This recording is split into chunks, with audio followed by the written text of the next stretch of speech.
There's a jar on roughly half the kitchen shelves in Britain right now. It's been there for years, maybe even decades.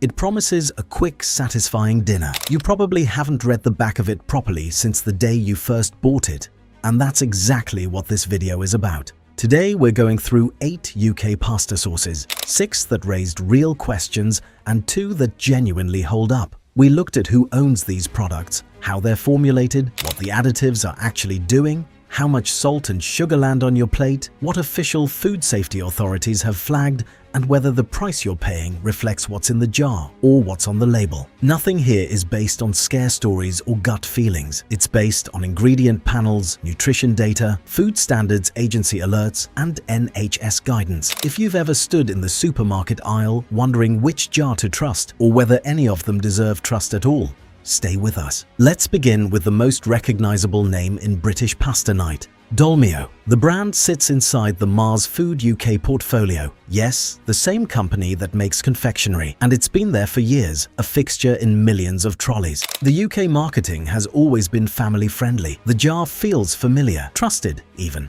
but the label tells a slightly different story. Dolmio Original Bolognese contains tomatoes as its base, about 80%, alongside onion, sugar, and modified maize starch. That last ingredient, modified maize starch, is worth pausing on. It's a thickener and stabilizer, used to control the texture of the sauce and prevent separation during manufacturing and storage. The FSA notes that additives like this are only approved when there's a genuine technological need, and in this case, the need is producing a consistent, shelf-stable sauce at an enormous scale. The NHS advises adults to keep salt to no more than 6 grams per day and free sugars to under 30 grams. Dolmio's approach includes added sugar to round off tomato acidity, which is standard across this kind of product. But it means your pasta dinner is carrying both a salt contribution and a sugar contribution before anything else hits the plate. For older adults managing blood pressure or blood sugar, those contributions add up. Mars itself acknowledged the nutritional picture in 2016 when it introduced Eat Occasionally style labeling on parts of its sauce range, following criticism from health campaigners, a detail reported by The Guardian at the time. That's not a neutral piece of information. When a brand voluntarily flags that some of its own products should be used sparingly, it's worth taking that seriously. On the safety record, the Food Standards Agency issued an allergy alert when Mars Food UK recalled Dolmio carbonara products due to undeclared soya, a significant risk for allergy sufferers. Price-wise, Asda lists Dolmio Original Bolognese 450 grams at around £2.47. At that price point, the brand's main selling point is convenience, but convenience built on sweetening, thickening, and flavor standardization. Moving along the shelf, we reach Lloyd Grossman Tomato and Basil. The name implies a food writer in the kitchen. The reality is a corporate licensing arrangement. Lloyd Grossman sauces are produced under exclusive license by Premier Foods. The company has announced plans to bring production in-house from a third-party supplier. The product's industrial backstory is actively shifting. The jar is 60% tomato with garlic puree, basil, rapeseed oil, added sugar, sea salt, lemon juice, and a small amount of extra virgin olive oil. In 2011, the Lloyd Grossman brand was linked to a botulism-related incident involving a curry sauce batch, reported by Sky News and The Guardian. That's a different product and not a live FSA alert, but no brand is immune to serious production failures. At roughly £2.84 for 350 grams at Asda and £3 at Tesco. Next, Barilla Basilico. Barilla leans into Italian heritage. The Tesco listing describes 100% Italian tomatoes and basil, and the brand presents as family-owned by the Barilla Group. Ingredients: tomato pulp at 72%, tomato concentrate, onion, sunflower oil, basil, sugar, salt, and natural flavoring. The FSA's position is that flavorings deliver repeatable, consistent taste across batches. Tomatoes and herbs vary by harvest, and flavorings standardize that. It signals industrial production, not handcrafted. The main concern is salt. Per 100 grams, the Tesco listing shows 0.9 grams, one of the higher readings in this investigation. That matters because people don't pour exactly 100 grams in isolation. They add cheese, bread, or meat on top. The NHS is clear.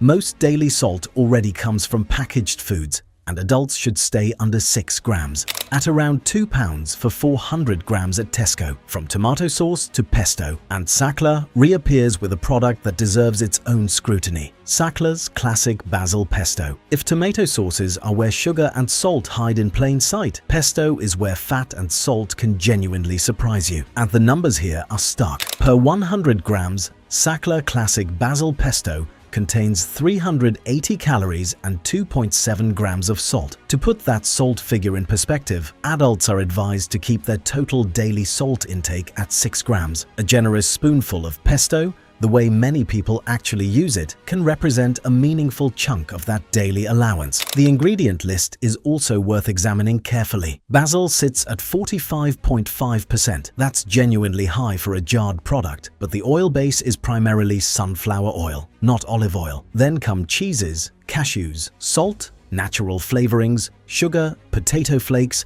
and an acidity regulator listed as lactic acid. Lactic acid, for the record, is an acidity regulator used to control stability and shelf life. The FSA classifies it as a food additive used for technological purposes, and it is considered safe. But the overall formulation, sunflower oil, cashews, potato flakes, tells a story about cost and manufacturing efficiency rather than artisan preparation. This is exactly what a 2017 Guardian taste test feature on UK supermarket pestos observed. That jarred pesto brands commonly incorporate cheaper oils and alternative nuts to manage production costs. It isn't deception, it's how shelf-stable mass-market pesto is made. The useful takeaway for viewers is to treat pesto as a concentrated seasoning, something you measure in tablespoons, not ladle over pasta as you might with a tomato sauce. At £3.35 for 190 grams at Tesco, the price is moderate,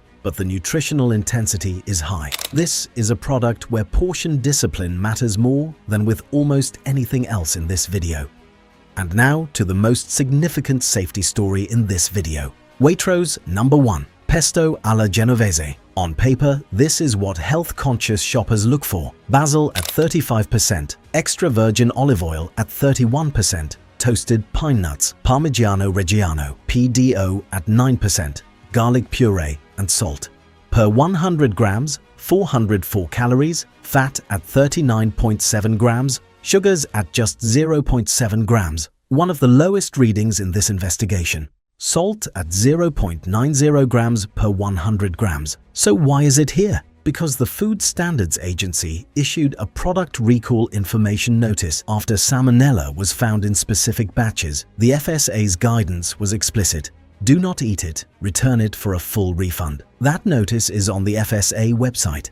This is the most important point in the video. Food safety incidents are not a budget brand problem. They can affect premium, carefully sourced products from major supermarkets. Check the FSA recall system. Take every do not eat notice seriously. At £3.50 for 145 grams at Waitrose. The ingredient quality is real. The recall was equally real. Now let's look at the two products where the evidence genuinely points in a better direction. Starting with Mutti tomato pasta sauce with basil. Mutti SPA is an Italian manufacturer. UK positioning centers. On one claim, 100% Italian tomatoes. Ingredients: tomato pulp at 60%, puree at 21%, paste at 10.2%, olive oil, onion, basil, carrot, natural flavorings and salt.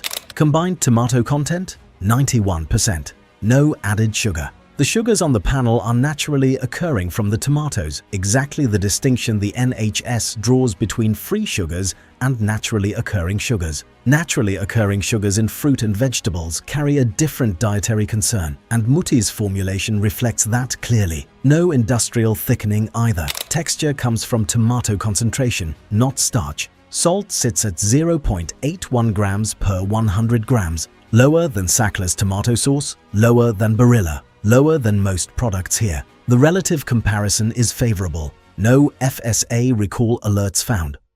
Pricing runs from around £3.20 for 400 grams across Tesco, Asda and Waitrose. A better jar, not a perfect one. The second healthier option is Mr. Organic Basilico pasta sauce. The Waitrose listing is unusually transparent. 7 ingredients: Italian sun-ripened tomatoes at 89.3%, onions, fresh basil at 1.8%, Italian extra virgin olive oil, lemon juice, sea salt and garlic. The marketing claims no added sugar and no ultra-processed ingredients.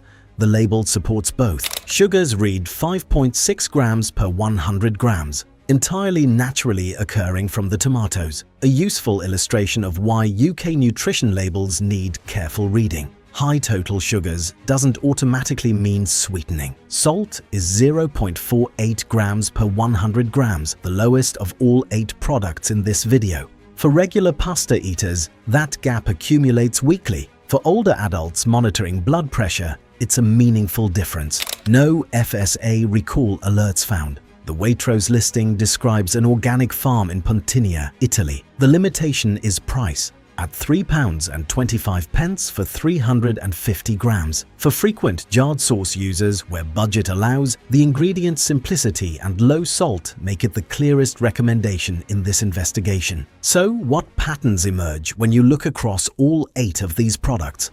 Salt is the most consistent concern, not just in pesto, where high readings are almost structural, but in tomato sauces that present themselves as simple and wholesome. Added sugar turns up in products that position themselves as just tomatoes. The word premium on a label tells you something about ingredient quality, but nothing about food safety risk, as the Waitrose pesto recall demonstrates clearly. And brand heritage, whether it's an Italian family name or a British TV personality, doesn't change the nutritional arithmetic of what's in the jar. None of this means you need to stop eating jarred pasta sauce. If you found this useful, hit like, subscribe, and share it with someone who might want to know this. And if there's a specific product or category you'd like us to look at next, leave it in the comments. We read them.